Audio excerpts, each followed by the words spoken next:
Fans of the Horus Heresy, hello and welcome to my unboxing and first look at a Primarch, specifically Magnus the Red, Primarch of the Thousand Sons Legion. This Primarch is, I want to say, the most expensive Primarch, but he kind of is joint expensive Primarch with Lionel Johnson and Sanguinius. All those three are £84. I want to say straight away that this isn't my model. This is a model that has been donated to the channel for me to specifically unbox and build. I have been given the permission to build him, so wish me luck for this one. You'll get him in this Horus Heresy thick box. It's quite a deep box. I like it. It means there's going to be two, I'd say, blister packs in here. Let's just unbox this. So, Magnus the Red, Primarch of the Thousand Sons Legion. It's a two-page instruction manual. I mean, if you've had a Primarch before, this is what you have come to expect. There looks to be 45 unique pieces with only one duplicate here. The book chain, there's two, there's two chains for the book. So yeah, looking at it, we would say there's going to be 46 pieces.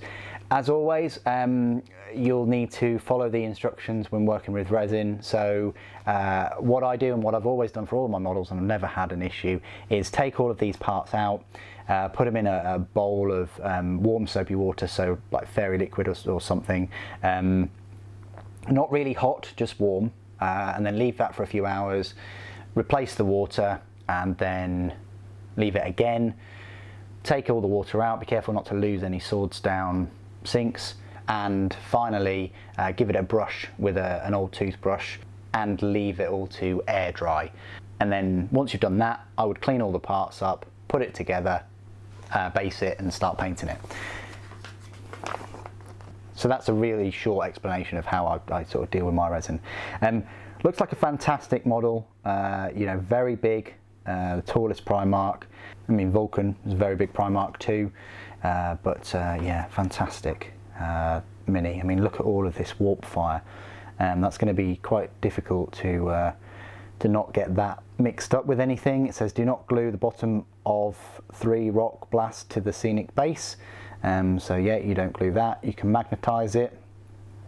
I think there'll be an extra part that goes around the base, so that we'll have a little play with the magnets. I've got a few magnets and things. So anyway, this is why you've come to have a look at the pieces. So we've got some foam parts to protect him in his journey across the warp. We've got an arm, a couple of arms actually, one holding the spear and one outstretched. He's got a number of rings on there and rings on his other hand as well. Pretty long arms, long fingers. Yeah, very nice. Buckles on there for his vambraces, I want to call them. I always get them mixed up between vambraces and greaves. Then you've got this, one of the shoulder pauldrons, I think. It's got one of the horns coming out of it, and it's got a nice eye detail on there. Very nice. You got these horns as well, that come from the back of him.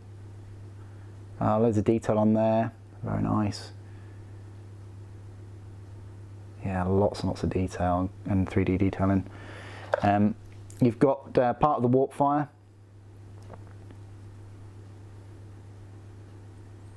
Even the warp fire's, got a nice bit of detail on it. You've got a load of purity seals and ribbons and things. They just dangle off of him. Going to be interesting getting the right ones to match with the certain areas. This is a problem I had with Sanguinius. Sanguinius's scrolls. You've got more pauldrons, I think, and I think that might be his hair this time. So that's the overlay of those. You've got this part of the base with some Tizca ruins maybe, or because he's having a duel with Leman Russ, obviously. They used to do a larger base to have them both dueling, a bit like Fulgrim and Ferrus Manus, but I don't think they no longer do that anymore. You can still pick up the Sanguinius scenic base from, you know, the HQ, from Forge World HQ, but not on the site anymore. This is more of the warp fire, lots and lots of detail there. This is going to look amazing if you shade it and highlight it, depending on what colour. They've gone for this like kind of pink purplish colour for the fire. Oh, you've got some feathers here, that's very nice, and you've got a book, and you've got some of these sort of, I want to call them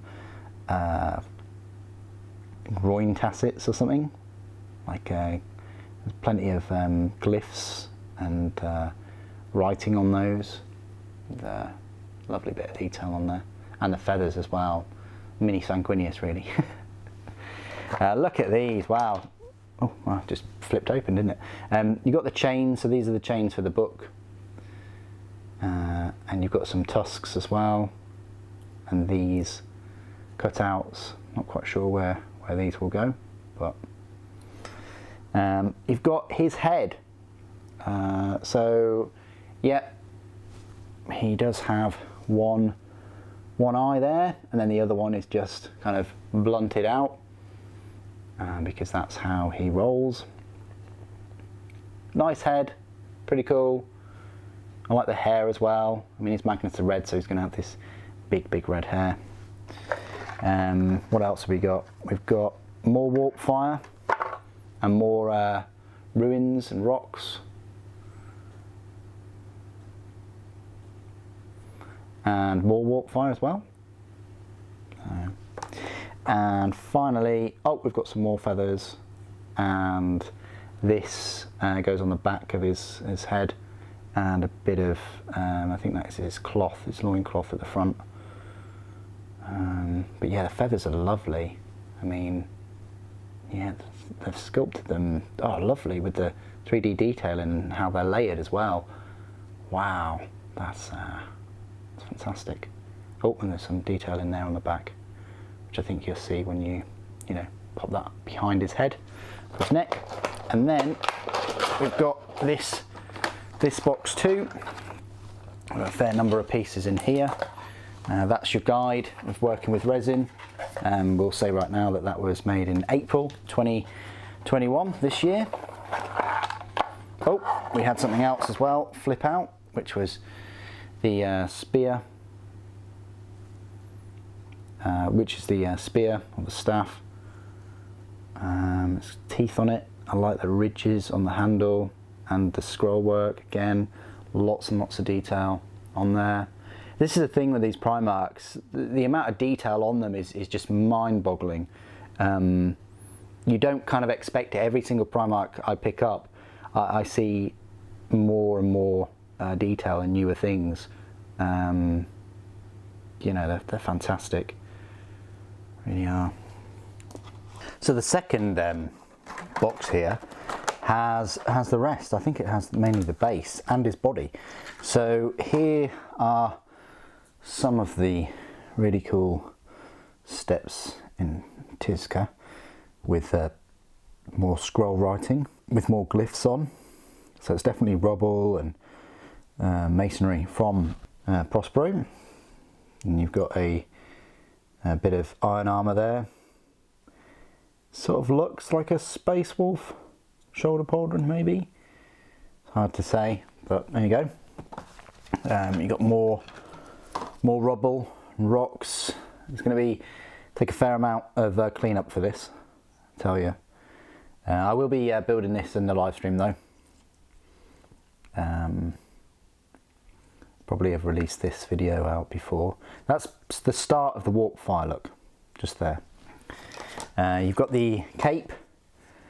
Looks pretty nice for a cape. I mean, I guess there are these things here that we need to add the scrolls on. It's got some like little rivets, or it's got some of these like rivets with some detailing all along there. Nice border to it. Lovely cape. And then you've got this neck kind of hood thing going on that typically magicians and sorcerers and things have, don't they? So you've got that cue from them. You've got the big old base here where he will just slot into. You know, you're getting two bases really. You're getting this one here, and then you're getting the base that he's on, like most Primarchs really. But this has got some rubble and rocks on it, and some masonry. No skulls or armour pieces though for this one. And then more rocks and glyphs. The amount of detail on this is just insane. Like, I mean, it's just crazy how many pieces you get. Yes, he's £84, and it would be fantastic if he was 70, but you feel like you're getting your money's worth with just the sheer number of parts for him. And here he is. Look how tall he is. He's huge. His legs are super long. I mean, of course, he's not as big as the 40k version now, but, you know, he's absolutely huge. I can only imagine how big the Emperor would be. The Emperor would be a little bit taller than him. I mean, his legs are so long. His legs are almost the same height as a Space Marine, I think. I need to do a comparison with him at some point. But yeah, lovely armour. There, you've got the scarab. You've got like a iron halo type thing behind him. You've got some cabling in his joints. His armour plates are layered. You've got some lovely wings and things. More scarabs. Loads of detailing on the rear. And these jewels. With some flames coming up from the below. I mean, just absolutely stunning mini. Really good sculpt.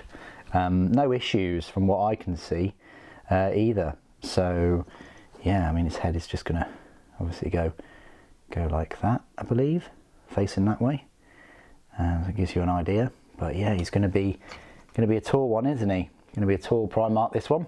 So I can't wait to you know, have a crack at this. I've been meaning to get him a long time, so thank you so much to the guy that's you know, lent me this for the unbox and review. I really do appreciate it. I'll definitely give it a good go and do the best that I possibly can. The plan is still to do a Primarch every month from now on. So what do you guys think of Magnus the Red? Please do put your thoughts and opinions in the comments below. It'd be great to hear from you. Thank you ever so much for joining me today. Thank you for watching. The Emperor protects.